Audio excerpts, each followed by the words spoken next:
अस्सलाम वालेकुम YouTube family, कैसे हैं आप सब। उम्मीद करती हूँ कि सब ठीक ठाक होंगे। आज मैंने बहुत मज़े की ये देखें रेशेदार हलीम बना के तैयार किया और बहुत आसान रेसिपी से। इसको बनाने के लिए क्या करना है आए मैं आपको बताती हूँ।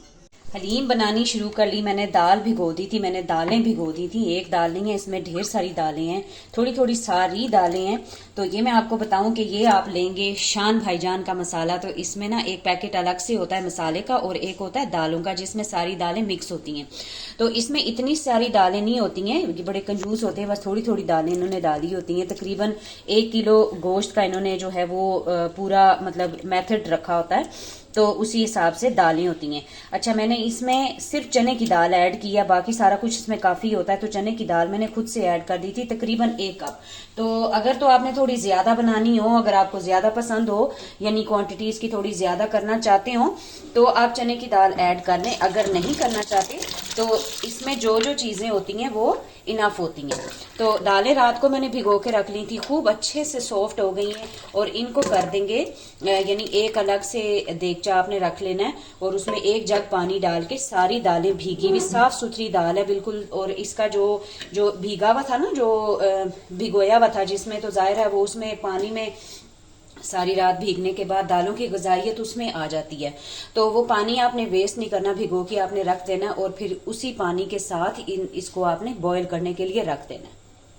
बल्कि बॉयल भी नहीं करना, गलने के लिए रख देना। तो अलग से एक कढ़ाई ले लें या देगची ले लें। उसमें मैंने क्या किया, एक दरमियानी साइज की प्याज काट के, तो उसको हम करेंगे गोल्डन अच्छे वाला, जो डार्क जरा ब्राउन होता है, जिस तरह कौरमे में हमने प्याज को ब्राउन करना है, तो उस तरह ब्राउन करना है।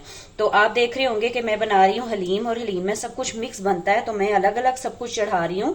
इसकी ये मैं आपको बाद में बताऊंगी कि हम इसको अलग अलग क्यों चढ़ा रहे हैं।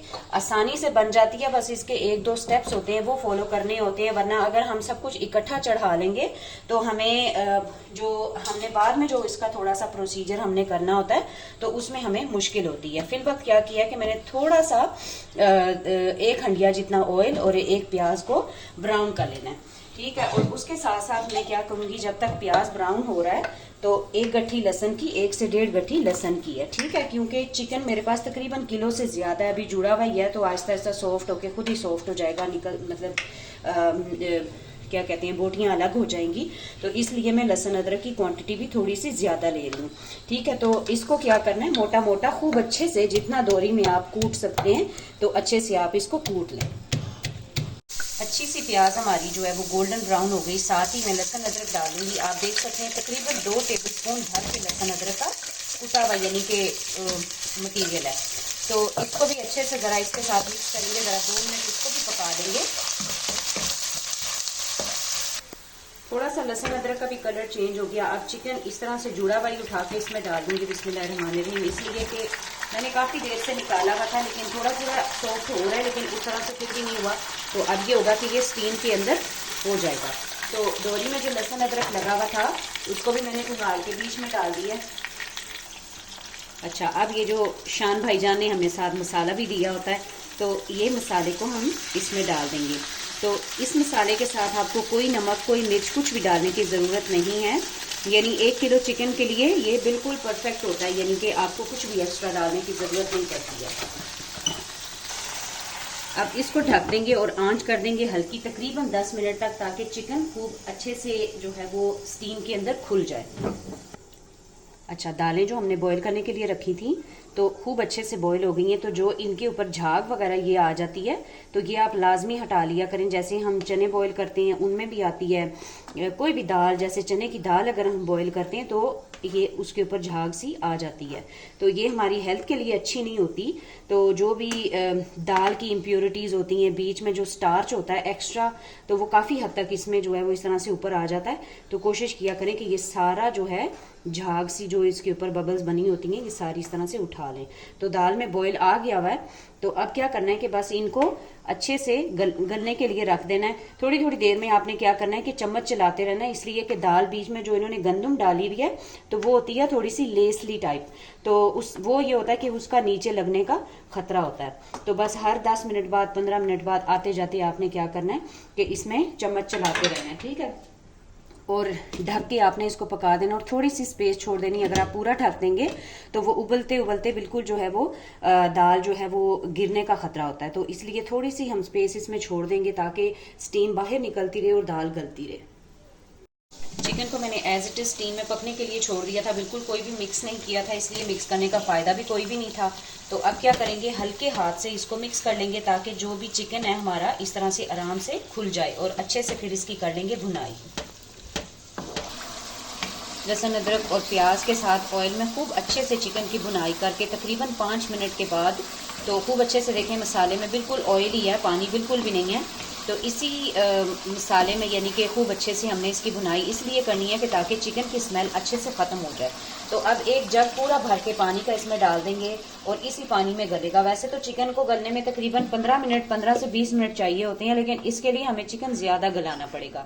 तकरीबन आधे पौने घंटे के लिए इसको हम गलने के लिए रख देंगे। तो इसको तो बेशक आप ना भी देखें तो कोई मसला नहीं है, लेकिन साथ साथ आपने दाल को देखते रहना। जैसे मैंने पहले भी बताया कि गंदम है तो गंदम जो है वो नीचे लग जाती है। तो फिर ये होता है कि अगर ज़रा सी भी गंदम नीचे लग गई और जल गई ना, तो क्योंकि अभी हमने इसको पकाना है, तो जब पकते पकते ज़रा सी हल्की सी ज़रा नीचे लग गई और वो जलना शुरू हो जाएगी, तो फिर इससे ये होता है कि मतलब हंडिया में मतलब स्मेल सी आनी शुरू हो जाती है, जैसे हमक आ जाती है जली हुई चीज़ की। तो अब इसको आंच हल्की करके ढक के तकरीबन आधे घंटे तक, आधे पौने घंटे तक पकाऊंगी और फिर बाद में इसमें क्या करना है वो मैं आपको बाद में ही बताऊंगी। दालें जो हमने पकने के लिए चढ़ाई थी, ये देखने से ही आपको अंदाज़ा लग रहा होगा कि खूब अच्छे तरीके से गल गई हैं। अब जो कसर इसमें रह गई है वो सिर्फ घोटने की रह गई है। तो बस ढक के पका रही थी मैं और साथ साथ तकरीबन 4 बार मैंने चम्मच चलाया होगा, और वो भी इसलिए चलाया था कि नीचे दाल ना लगे। चिकन खूब अच्छे तरीके से गल गया हुआ। अब जो मैंने आपको बताया था कि इसके 1-2 स्टेप्स हैं वो हमने करने हैं। करना हमने क्या है कि इसको क्या करेंगे कि सारा जो इसका सूप है, जो यखनी, जो शोरबा सारा है वो हम डाल देंगे इसमें। और हमने क्या करना है कि बोटी इसमें कोई भी नहीं डालनी। वो बोटी इसलिए नहीं डालनी, मैंने आपको बताया था कि एक इसकी टिप है जो बड़ी ज़बरदस्त है कि चिकन हमने जो अलग से बॉईल किया ना, तो अलग से बॉईल करने का फ़ायदा ये है कि अगर हम दाल के साथ चिकन को चढ़ा देंगे तो दाल और चिकन सारा कुछ अजीब सा जो है ना वो मिक्स हो जाता है। तो इस तरह से ये होगा कि हम चिकन को अच्छे से पहले खुद ही हम हाथ से श्रेड कर लेंगे। तो श्रेड करने के लिए चिकन हम निकालेंगे तो होगा ये कि उसके साथ दाल वगैरह कोई भी नहीं आएगी। इसमें मैं थोड़ा सा पानी और डालूंगी। ये देखें आप, इधर चिकन दिखाओ, ये देखें चिकन बिल्कुल अच्छे से, बहुत अच्छे से गल गया हुआ है। तो अब ये है कि इसके इस तरह से अभी तो क्योंकि गर्म है तो मैं चम्मच से करके आपको दिखा रही हूँ कि चिकन हमने कितना अच्छे से गला लेना है। तो अभी ज़रा सा ये ठंडा होगा, खूब अच्छे तरह से इसको क्या करेंगे कि यहाँ पर ही अच्छे से मैश कर लेंगे, हड्डियाँ सारी निकाल लेंगे। तो हमने चिकन को श्रेड करके इसमें डालना है, तो होगा ये कि जल्दी जो है हमसे घोटा जाएगा और हड्डी वगैरह जो है वो हलीम में कोई भी रहने का खदशा नहीं होगा। क्योंकि जो चिकन की ये वाली बोटियाँ होती हैं ना, ये वाली जो ये पसलियाँ वगैरह होती हैं चिकन की, तो ये ना चाहते भी कोई ना कोई 1-2 बीच में रह ही जाती हैं। तो इस तरह से इनको खूब अच्छे तरीके से मैश कर लेंगे और ठंडा होने पे हड्डियां सारी इसमें से चुन लेंगे। चिकन खूब अच्छे तरीके से श्रेड कर लिया। अब क्या करना है कि सारा हमने डाल देना है इसके अंदर और इसको घोटेंगे खूब अच्छे तरीके से, ये घोटने के साथ, ठीक है। तो जितना अच्छे से आप इसको घोटेंगे, इसके रेशे और रेशेदार हलीम जो है वो बन के तैयार होगी, ठीक है। तो अब बस सारा काम इसका मुकम्मल हो चुका हुआ है और इस तरह से अब क्या करेंगे, चिकन के साथ इसको इस तरह से मिक्स करते जाएंगे और ऐसे घोटते जाएंगे, प्रेस करते जाएंगे। साथ साथ चिकन भी मैश होता जाएगा, दाल भी मैश होती जाएगी और ज़बरदस्त सी रेशेदार हलीम बन के तैयार हो जाएगी।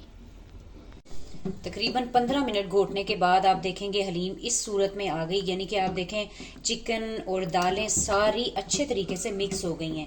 तो ज़बरदस्त सी हमारी हलीम जो है वो बन के तैयार हो गई है। ऊपर थोड़ा सा गरम मसाला डाल दूंगी।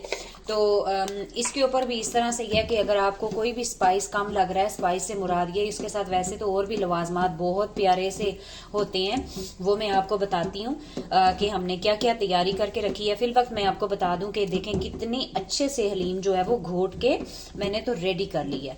तो इसके ऊपर आप यानी कि ऊपर वाले जो लवाजमात हैं वो ये है कि गरम मसाला भी आप ऊपर से डाल के खा सकती हैं, चाट मसाला आप ऊपर से डाल के खा सकती हैं।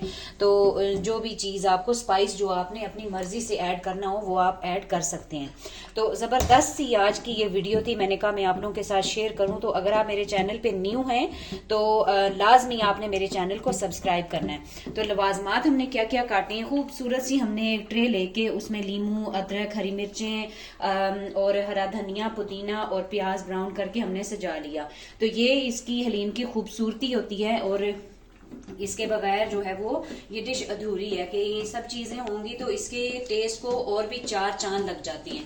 तो उम्मीद है कि आपको आज की ये जबरदस्त सी वीडियो पसंद आई होगी, और अगर आपको पसंद आई तो लाजमी लाइक कर दिया करें, मेरी एफर्ट के लिए एक लाइक जरूर कर दिया करें और अपने प्यारों के साथ शेयर कर दिया करें ताकि आपको वो भी मजे मजे के खाने बना के तो शेयर करें।